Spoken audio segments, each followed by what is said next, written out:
tous. Alors nous voilà arrivés à Pâques, un Pâques différent cette année, puisque ce sera un Pâques un peu chez nous, un peu beaucoup chez nous. Mais on avait envie de vous laisser cette vidéo pour ces 4 jours pour vous encourager à pouvoir vivre aussi ce temps de Pâques selon aussi en se rappelant ce que Jésus a fait, ce qui s'est passé pour Jésus pendant ces temps il y a plus de 2000 ans. Alors j'ai hésité à faire cette vidéo surtout par rapport aux parents peut-être, parce que c'est vrai que si vous êtes comme moi, on reçoit plein de bonnes idées, de plein de choses à faire avec nos enfants. Et puis moi là cette semaine j'ai un peu saturé. Donc je me suis dit mais qu'est-ce que je vais aller saturer les gens?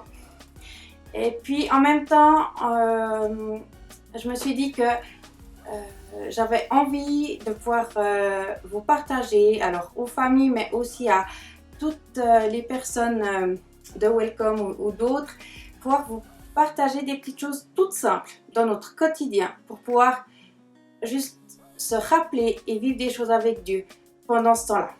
Et puis vraiment j'ai envie de vous libérer de toute pression.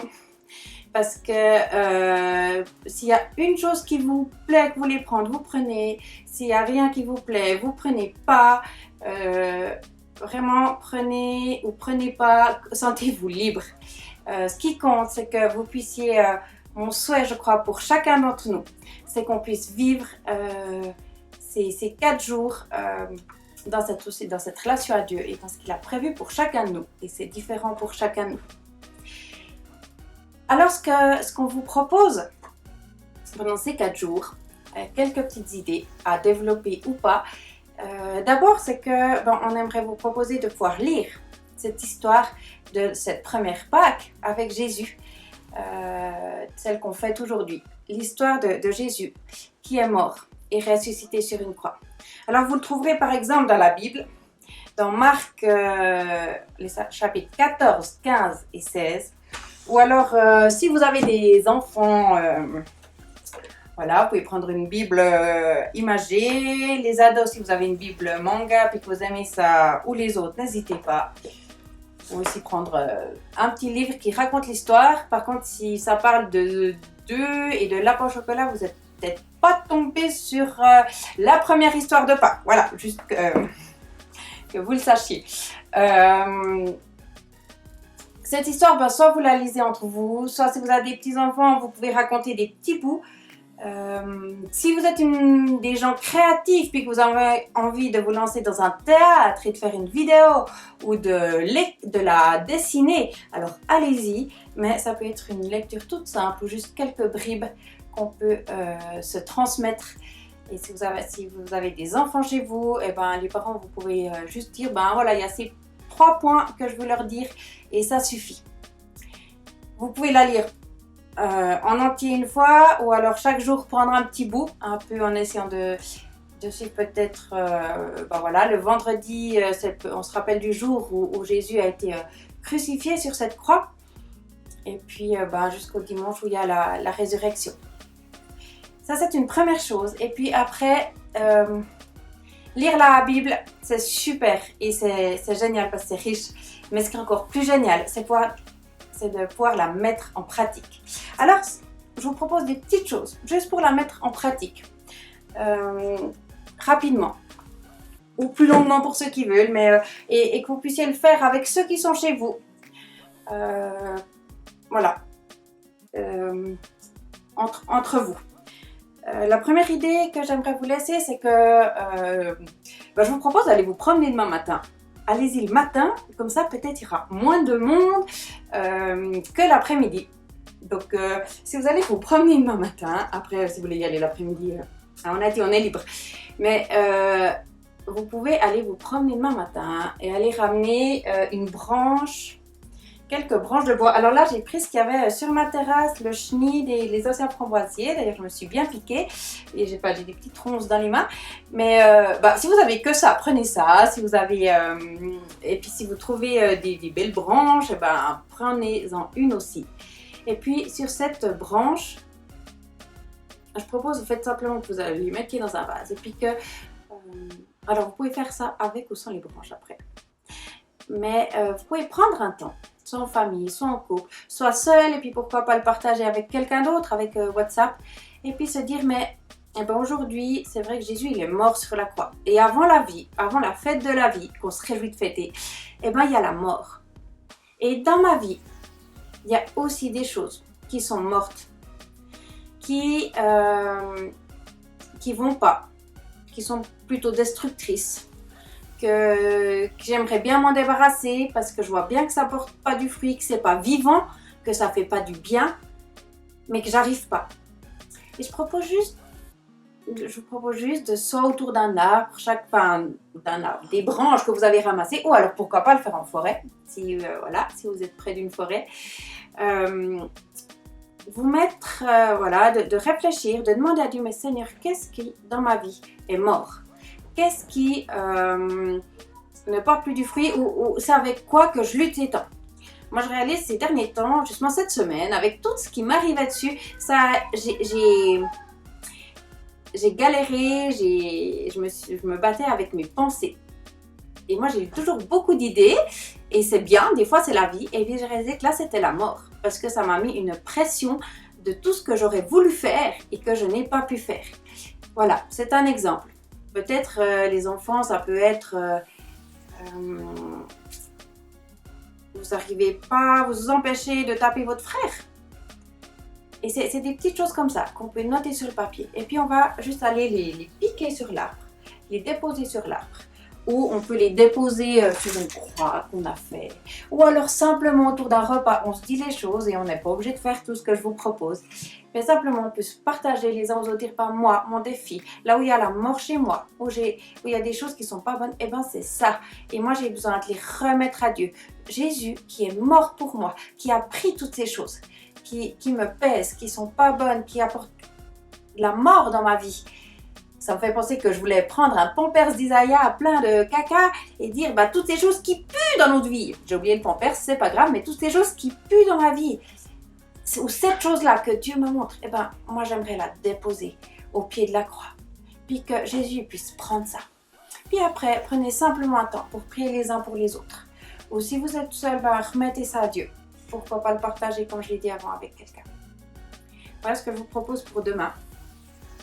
Et puis ensuite, moi je vous propose que vous puissiez préparer la fête du dimanche. Donc faites comme vous voulez. Hein. Mais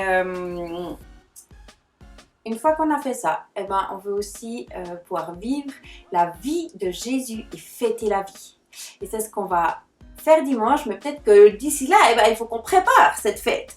Par exemple, vous pouvez préparer des petites décorations, si vous êtes comme moi, puis que vous n'avez pas encore fait vos décorations de Pâques. Alors moi j'en ai des toutes faites, mais j'avais bien sûr plein d'idées pour en faire moi-même. Vous pouvez les faire, en faire quelques-unes et décorer votre branche, vos arbres, avec des petites décorations. Pas obligé de ça non plus, hein. Préparer une fête, c'est dire je vais acheter des choses pour pouvoir faire la fête, des choses que j'aime bien manger. Je vais pas oublier les petits œufs en chocolat et les lapins, cette fois on y a 3.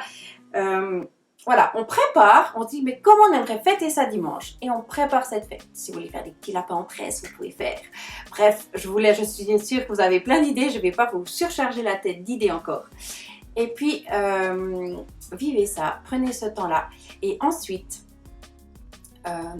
dimanche, moi, ce que je vous propose, c'est que avec les personnes avec qui vous êtes, et même seul chez vous, vous puissiez faire une fête de la vie. Célébrer cette vie que Jésus nous a offert en ressuscitant le dimanche de Pâques. Et puis, je vous propose de préparer la fête, de même mettre des habits. Ok, on va pas avoir du monde, mais tant pis, on s'habille bien, on se prépare entre nous, ou même tout seul chez soi.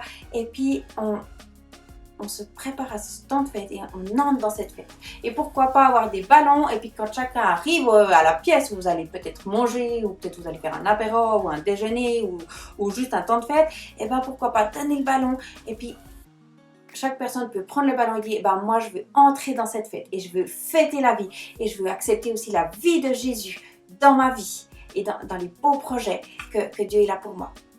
Et puis ensuite de fêter. tout simple. Fêtez, pas besoin de faire des... Dieu, il est là avec nous, donc on fête, on s'amuse. Et on s'amuse de cette fête. Et puis, peut-être encore juste un temps de reconnaissance que je vous propose, soit le dimanche, soit le lundi, soit un autre jour, c'est égal. C'est justement de pouvoir remercier ce Dieu de la vie. Le remercier. Et puis, peut-être là où vous aviez mis ce qui était mort aussi, dire dans cette situation, je te remercie parce que je crois maintenant que tu veux y apporter ta vie. Alors, soit vous vous mettez, vous le partagez comme ça, soit vous prenez un lapin au chocolat, vous mettez tous autour du lapin au chocolat et puis vous cassez le lapin au chocolat et vous dites Jésus merci parce que tu as vaincu la mort. Trop bien. Et puis en mangeant le chocolat, vous pouvez encore dire chaque fois que quelqu'un prend un bout de chocolat, il dit moi j'aurais dit merci à Jésus pour ça parce que le fait qu'il ait sa vie, ça me donne ça. Ça fait que maintenant je sais qu'il y a par exemple un royaume qui est inébranlable dans ce monde qui est tellement chamboulé. Voilà. Et puis vous pouvez aussi, une autre idée, organiser une petite chasse aux œufs chez vous. Et pourquoi pas mettre des petits billets avec quelques-uns des œufs, pas obligé de tous, avec des sujets de reconnaissance, justement déjà préparés. S'il y a des plus petits enfants, par exemple, si vous avez des ados, vous pouvez préparer ça, dire ah non, on va remercier Dieu pour ça. Vous cachez les œufs avec de temps en temps un petit sujet de reconnaissance. Et puis quand quelqu'un a trouvé un sujet de reconnaissance, il appelle tout le monde, vous vous réunissez, vous dites merci Jésus pour ça, par exemple c'est le sujet de reconnaissance, merci parce que tu nous offres ta joie, on se met ensemble, on dit merci Jésus pour ta joie. Et ensuite, tout le monde repart chercher des œufs. Quand il y a un nouveau sujet, on se rassemble, on dit merci pour le nouveau sujet. Et ensuite, on se régale. Voilà, des petites idées, juste pour que dans peut-être ce qu'on a déjà à peu près prévu de vivre ce week-end, on puisse intégrer cette vie avec Dieu et expérimenter Dieu dans notre quotidien. Parce qu'en fait, je crois que Dieu et même l'Église, c'est ça. Donc, je vous souhaite vraiment un super bon temps pendant ces quelques jours. Et puis, pour toute l'équipe de Welcome, on vous donne rendez-vous pour un Zoom apéro ou un apéro connecté lundi à 17h. Juste prendre l'apéro ensemble, aussi fêter tous ensemble et puis peut-être pouvoir se partager ce qu'on a vécu pendant ces 4 jours de Pâques. Soyez bénis les amis, que Dieu vous fasse du bien. Et puis, profitez de ce temps. Et encore une dernière chose que je voulais dire. Si vous êtes avec des gens qui ne croient pas en Jésus, chez vous, ça ne vous empêche pas vous pouvez simplement dire, même moi, cette fête, c'est aussi une fête de la vie. Et puis, vous pouvez célébrer la vie avec eux. Pas besoin de dire même trop de choses. Mais profitez de célébrer la vie, même avec les personnes non chrétiennes autour de vous. Voilà, je crois que j'ai tout dit. J'étais bien assez longue comme d'habitude. Donc, je vous dis au revoir et à tout bientôt.